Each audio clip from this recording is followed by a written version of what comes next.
Hi guys, எல்லோரும் எப்படி இருக்கீங்க? நான் ரொம்ப சூப்பராக இருக்கேன். நீங்களும் ரொம்ப ரொம்ப சூப்பராக இருப்பீங்க அப்படின்னு நினைக்கிறேன். நிறைய இன்ஃபர்மேட்டிவ், நிறைய இன்ட்ரெஸ்டிங்கான வீடியோ பார்க்குறதுக்கு நம்ம சேனலை மறக்காமல் சப்ஸ்கிரைப் பண்ணி வச்சுக்கோங்க. இப்போ அவங்க வீடியோக்குள்ளே போகலாம். இன்றைக்கி நம்ம ஒரு மீஷோ ப்ராடக்ட் தான் பார்க்க போகிறோம். ஏன்னா இது டெய்லியும் ஒரு ப்ராடக்டாக அப்படின்னு பார்க்காதீங்க. இது நான் எல்லாமே ஒன்றா போட்டேன். இப்போ தான் வந்து ஒன்று ஒன்றா வந்துக்கிட்டு இருக்கு. அதனால இது வந்து நம்ம அன்பாக்சிங் பண்ணிக்கலாம் தான் ஓப்பன் பண்ணேன். இது பார்த்தீங்கன்னா வந்துட்டு ஒரு ஸ்டாண்டு மாதிரி. இது வந்து பிளான்ட் வைக்கிற மாதிரி ஸ்டாண்டு தான். பட் ஆனால் ஓகே தான். இது வந்து ரொம்ப சாட்டிஸ்ஃபையான்னு கேட்டிங்கன்னா ஓகே தான். ஒரு 90% வந்து இது கண்டிப்பாக வாங்கலாம். இது நல்லா ஒர்த்தானது தான். அமௌண்ட்டுக்கு வந்து பார்த்தீங்கன்னா இது நல்லா ஒர்த்தான அமௌண்ட்டு தான். இது வந்து 320 அப்படின்னு நினைக்கிறேன். இது ஆனால் வந்துட்டு ஓகே தான். இது நம்ம வந்து 3 ஸ்டாண்ட் வைக்கிற மாதிரி, அதாவது 3 பிளான்ட் வைக்கிற மாதிரி கரெக்டாக இருக்கும். நான் ஏற்கனவே அந்த பாக்ஸ் வாங்கி வச்சுருக்கிறதுக்காக இது வந்து கொஞ்சம் ஆப்டாக இருக்கும். ஹாலில் வைக்கிறதுக்கு நல்லா இருக்கும்னு இதை நான் வாங்கினேன். இதோட லிங்க் நான் டிஸ்கிரிப்ஷன் பாக்ஸில் கொடுக்குறேன். வேணுன்றவங்க அதில் வந்து செக் பண்ணிக்கோங்க. இந்த ஸ்டாண்டில் நம்ம ஏற்கனவே பிளான்ட் வச்சுருக்கிறது வந்து செட் பண்ணி ஹாலில் வந்து வச்சாச்சு. கொஞ்சம் பார்க்குறதுக்கே ஹால் வந்து ரொம்ப ரொம்ப சூப்பராக இருக்குது. எனக்கு ரொம்ப சாட்டிஸ்ஃபேக்ஷனாக இருக்குது. பட் ஒரு சைடில் வந்து கொஞ்சம் கிராஸாக இருக்கிற மாதிரி இருக்கும். உங்களுக்கு பார்த்தா தெரியுதா இல்லைன்னு தெரியல. பட் ஓகே தான்.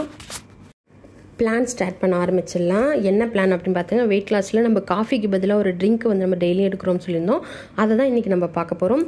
இதுவும் வந்து ரொம்ப சூப்பராக இருக்கும். இது வந்து பார்த்திங்கன்னா நான் கொஞ்சமாக எடுத்திருக்கேன். உங்களுக்கு எந்த அளவுக்கு தேவையோ அது வந்து அளவு உங்களுக்கு நான் சொல்கிறேன். இப்போ நான் எடுத்துருக்கிறது பார்த்திங்கன்னா ஒரு 1/2 கப் அளவுக்கு எடுத்திருக்கேன். உங்களுக்கு காமிக்கிறதுக்காக. நான் ஏற்கனவே வந்து ஒரு டப்பா நிறைய செஞ்சு வச்சுருக்கேன்.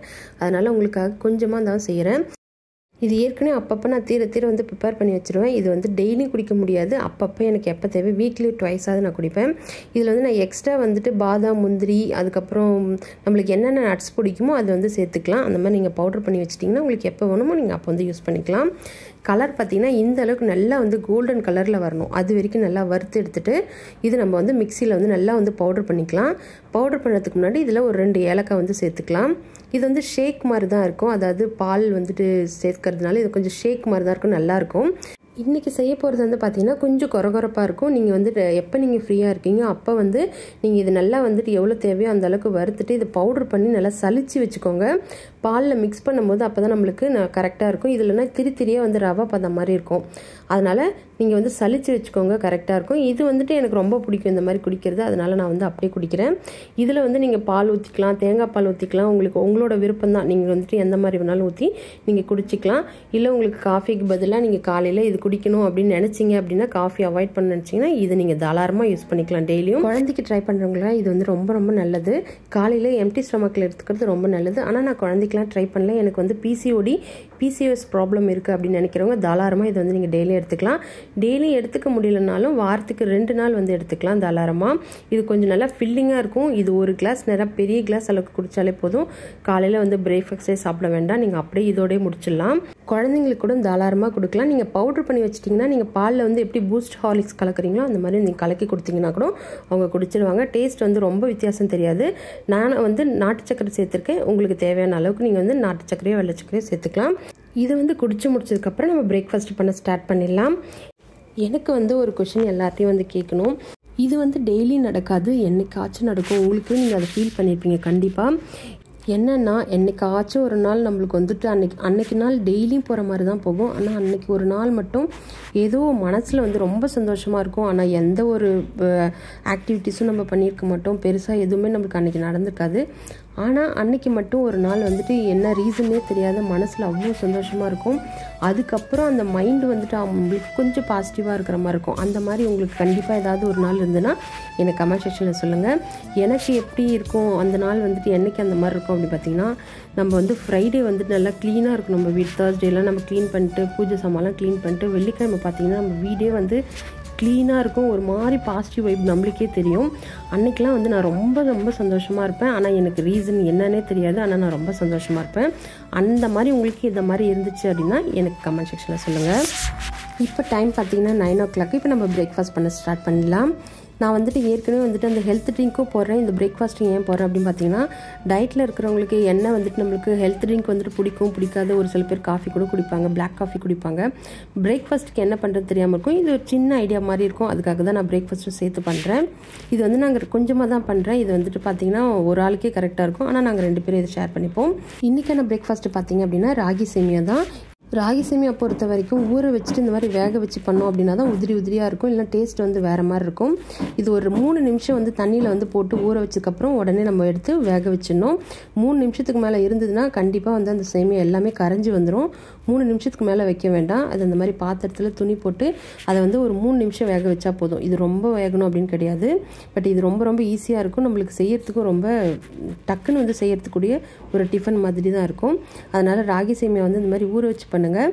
கண்டிப்பாக எல்லாருக்கும் தெரிஞ்சிருக்கும். தெரியாதவங்களுக்கு நான் சொல்லிக்கிட்டு இருக்கேன். இதையும் வந்து நம்ம ரொம்ப வந்துட்டு வேக வச்சிடக்கூடாது. ஒரு 2-3 நிமிஷம் வந்து கரெக்டாக இருக்கும். நான் போட்டிருக்க அளவுக்கு 2 நிமிஷத்துக்கு கரெக்டாக இருக்கும். இது அப்படியே வேகட்டும். அதுக்கப்புறம் நம்ம செய்யறதுக்கு ஸ்டார்ட் பண்ணிடலாம்.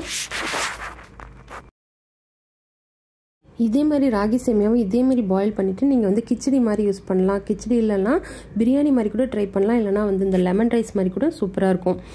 அடுத்ததாக இதை சேமியா மாதிரி பண்ணுறதுக்கு கொஞ்சமாக எண்ணெய் ஊற்றிட்டு அது கடுகு, உளுத்தம் பருப்பு, கடலைப்பருப்பு சேர்த்ததுக்கப்புறம் அதில் வெங்காயம், பச்சை மிளகா அப்படி இல்லைன்னா காஞ்ச மிளகா சேர்த்துட்டு கருவேப்பிலை சேர்த்துட்டு இதை அப்படியே நல்லா வந்து ஃப்ரை பண்ணிவிட்டு நம்ம இதை வேக வச்சுருக்கிறத போட்டுக்க வேண்டியது தான்.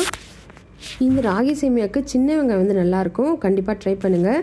டேஸ்ட்டும் வந்து கொஞ்சம் வித்தியாசமாக இருக்கும். காஞ்ச மிளகாவும் இந்த சின்ன வெங்காயம் இதை நல்லா வதக்கிட்டு நம்ம பாயில் பண்ணி வச்சுருக்கிறத சேர்த்துக்கலாம். தேவையான அளவுக்கு உப்பு சேர்த்துக்கலாம். இது ஏற்கனவே நல்லா வந்து பாயில் பண்ணியிருக்கிறதுனால ரொம்ப வந்துட்டு கிண்டிக்கிட்டே இருக்க வேண்டாம். சும்மா போட்டுட்டு ஒரு 2 பெரட்டு எடுத்துட்டுனா சேமியா வந்து ரெடி ஆகிடும். கடைசியாக வந்து நான் தேங்காய் சேர்த்துருக்கேன். உங்களுக்கு விருப்பம் இருந்துச்சுன்னா நீங்கள் வந்து தேங்காய் சேர்க்கலாம். அப்படி வேணான்னா ஓகே தான். இது வந்து நீங்கள் ஸ்வீட்டாக கூட கன்வெர்ட் பண்ணிக்கலாம். உங்களுக்கு இந்த மாதிரி காரம் வேணும் அப்படின்னா இதே மாதிரி பாயில் பண்ணிவிட்டு அதில் வந்து தேங்காயும் சர்க்கரை, ஏலக்காய் சேர்த்துட்டு நீங்கள் வந்து ஸ்வீட் மாதிரி கூட சாப்பிட்டுக்கலாம். ரெண்டுமே இது சூப்பராக இருக்கும். இதோட லிங்க் நான் கொடுக்குறேன். நான் ஏற்கனவே இதை நான் செஞ்சுருக்கேன். காலையில் பிரேக்ஃபாஸ்ட் முடிச்சதுக்கப்புறம் கொஞ்சம் வெளியில் போகிற வேலை இருந்துச்சு. அதனால் இன்றைக்கி மதியம் வந்து பார்த்திங்கன்னா சப்பாத்தியும் சோயா சங்க்ஸ் வச்சு ஒரு கிரேவியும் தான் பண்ண போகிறோம். அதனால் டிஃபன் முடித்த உடனே வந்து நான் வந்து லஞ்ச் வந்து ஸ்டார்ட் பண்ணிட்டேன். இது பார்த்திங்கன்னா ரொம்ப ரொம்ப ஈஸியாக இருக்கும். இதே கிரேவி நீங்கள் யூஸ் பண்ணி நீங்கள் வந்து சிக்கன், மட்டன் இந்த மாதிரி கூட நீங்கள் செஞ்சுக்கலாம். டேஸ்ட் அவ்வளோ சூப்பராக இருக்கும். இன்றைக்கி வந்து அவரே வந்து சப்பாத்தி கேட்டதுனால இன்றைக்கி நம்ம சப்பாத்திக்கும் அதுக்கு வந்துட்டு ஆப்டாக வந்து சோயா சங்க்ஸ் வச்சு நம்ம கிரேவி பண்ணலாம் அப்படின்னு தான் பிளான் பண்ணியிருந்தேன். இது நம்ம வந்து டைரெக்டாக குக்கரில் தான் பண்ணணும். அது குக்கரில் வந்து எண்ணெய் காஞ்சிட்ருக்கட்டும். இதுக்கு வந்து ஒரு பேஸ்ட் ரெடி பண்ணோம். அதில் பார்த்தீங்கன்னா தேங்காய், கசகசா, சோம்பு, தனியா, ஒரு 7 முந்திரி இதை போட்டு சுடுதண்ணில் ஊற்றி அதை வந்து நல்லா ஊற வைக்கலாம். அப்போ தான் வந்து பேஸ்ட் வந்து நல்லா கொரப்பாக இல்லாமல் நல்லா ஸ்மூத்தாக இருக்கும். இப்போ நம்ம காஞ்சதில் ஸ்பைசஸ்லாம் சேர்த்ததுக்கப்புறம் இதில் பொடியாக கட் பண்ண வெங்காயம் சேர்த்துக்கலாம். ஒரு பெரிய சைஸ் வெங்காயம் இந்த மாதிரி பொடியாக கட் பண்ணி அதை சேர்த்துட்டு கலர் வந்து நல்லா சேஞ்ச் ஆகிற வரைக்கும் வதக்கணும். மீன் மேக்கரை நான் ஏற்கனவே வந்துட்டு நல்லா வேக வச்சு வடிகட்டி பிழிஞ்சு எடுத்து வச்சுட்டேன். அது எப்படி அப்படின்னு பார்த்தீங்கன்னா, அதாவது 1 கப்பு வந்து நீங்கள் மீன் மேக்கர் சேர்க்குறீங்க அப்படின்னா 3/4 லிட்டர் தண்ணி வந்து நல்லா கொதிக்க வச்சு அதில் வந்து கொஞ்சமாக எண்ணெய், உப்பு சேர்த்துட்டு நீங்கள் வந்து சோயா சங்க்ஸ் போட்டு அது நல்லா வந்து ஒரு 5 நிமிஷம் நல்லா வேக விட்டு எடுத்தீங்க அப்படின்னா நல்லா பஞ்சு மாதிரி வந்துடும். அதை நீங்கள் அப்படியே விட்டுட்டு ஒரு 5 நிமிஷத்துக்கு அப்புறம் பச்சை தண்ணி ஊற்றி இல்லைனா ஐஸ் வாட்டர் நல்லா ஊற்றி நல்லா வந்து பிழிஞ்சு எடுத்துட்டிங்கன்னா சிக்கன் மாதிரி நல்லா உதிரியாக வரும். ரொம்ப வேக வச்சிடாதீங்க, அப்புறம் தனித்தனியாக வந்துடும். இப்போ தேவையான அளவுக்கு உப்பு சேர்த்துட்டு அதில் இஞ்சி பூண்டு பேஸ்ட் சேர்த்துட்டு தக்காளி பேஸ்ட்டு வந்து கூடவே சேர்த்துக்கலாம். நான் கேமரா வந்து இப்போ நான் தான் எடுத்துகிட்ருக்கேன், அதனால் கொஞ்சம் ஷேக் ஆகும். பட் நான் இன்க்ரீடியன்ஸ்லாம் வந்து கரெக்டாக சொல்லிவிடுவேன் அப்படின்னு நான் நினைக்கிறேன். இப்போ நல்லா மிக்ஸ் பண்ணதுக்கப்புறம் நம்ம வந்து பேஸ்ட் ஊற்றிக்கலாம். திக்னஸ் வந்துட்டு எதுக்கு அப்படின்னு பார்த்தீங்கன்னா, நம்ம வந்து சப்பாத்தி வந்து செய்கிறோம், அதனால தான் கொஞ்சம் திக்காக இருந்துச்சுன்னா நல்லாயிருக்கும். இப்போ நல்லா வாசனைக்காக வந்து பார்த்திங்கன்னா கொத்தமல்லி வந்து சேர்த்துக்கலாம். கூடவே வந்து ஒரு பச்சை மிளகாய் வந்து சேர்த்துட்டு இது நல்லா மிக்ஸ் பண்ணிவிட்டு நம்ம பேஸ்ட்டும், இஞ்சி பூண்டு பேஸ்ட்டு, அதுக்கப்புறம் தக்காளி பேஸ்ட்டும் ஊற்றிக்கலாம். தக்காளியும் ஒரு மீடியம் சைஸ் தக்காளி தான். இப்போ அதையும் நல்லா கிண்ணதுக்கப்புறம் தேவையான அளவுக்கு மசாலா சேர்த்துக்கலாம். மசாலா பார்த்தீங்கன்னா கொஞ்சம் கரம் மசாலா, கொஞ்சம் மிளகாத்தூள், கொஞ்சம் வந்து மஞ்சத்தூள் சேர்த்துட்டு மிக்ஸ் பண்ணிவிட்டு நம்ம ஏற்கனவே வேக வச்சு வச்சுருக்க சோயா சங்க்ஸை போட்டுட்டு நல்லா வந்து மிக்ஸ் பண்ணதுக்கப்புறம் நம்ம அரைச்சி வச்சுருக்க பேஸ்ட் ஊற்றி அப்படியே குக்கரை போட்டு மூடிட வேண்டியது தான். இது சப்பாத்திக்கு நல்லாயிருக்கும், ரைஸ்க்கு நல்லாயிருக்கும், இடியாப்பத்துக்கு சூப்பராக இருக்கும். கண்டிப்பாக ட்ரை பண்ணுங்கள்.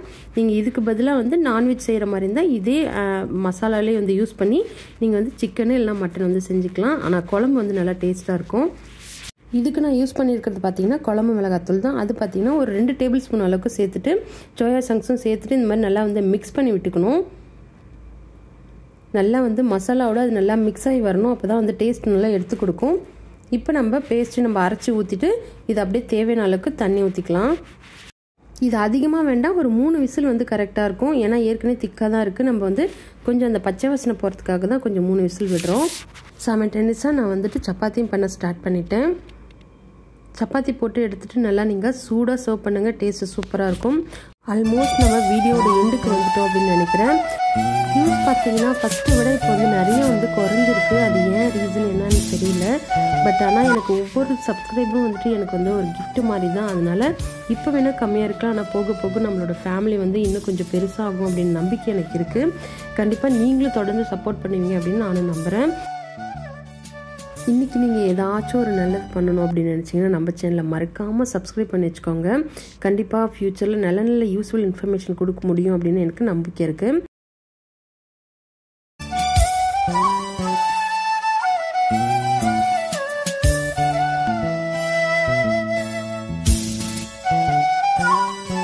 நம்மளோட கிரேவி ரொம்ப சூப்பராக ரெடி ஆயிடுச்சு. பார்க்கறதுக்கே ரொம்ப ரொம்ப சூப்பராக இருக்குது. கண்டிப்பாக ட்ரை பண்ணி பாருங்கள். சிக்கன் கிரேவி மாதிரி இருக்குது. இதை பார்த்தா வெஜ் மாதிரியே தெரில. ட்ரை பண்ணிவிட்டு எப்படி வந்திருக்கு எனக்கு கமெண்ட் செக்ஷனில் சொல்லுங்கள். இதை போல் வீடியோ உங்களுக்கு தொடர்ந்து பார்க்கணும் அப்படின்னா நம்ம சேனலில் மறக்காமல் சப்ஸ்கிரைப் பண்ணி வச்சுக்கோங்க. பக்கத்தில் இருக்க பெல் பட்டனை கிளிக் பண்ணிக்கோங்க. அப்போ தான் நான் போடுற வீடியோ ஒன்று நோட்டிஃபிகேஷன் வரும். வேறு ஒரு வித்தியாசமான ரெசிபியில் மீட் பண்ணுறேன். அது வரைக்கும் பாய். தேங்க்யூ.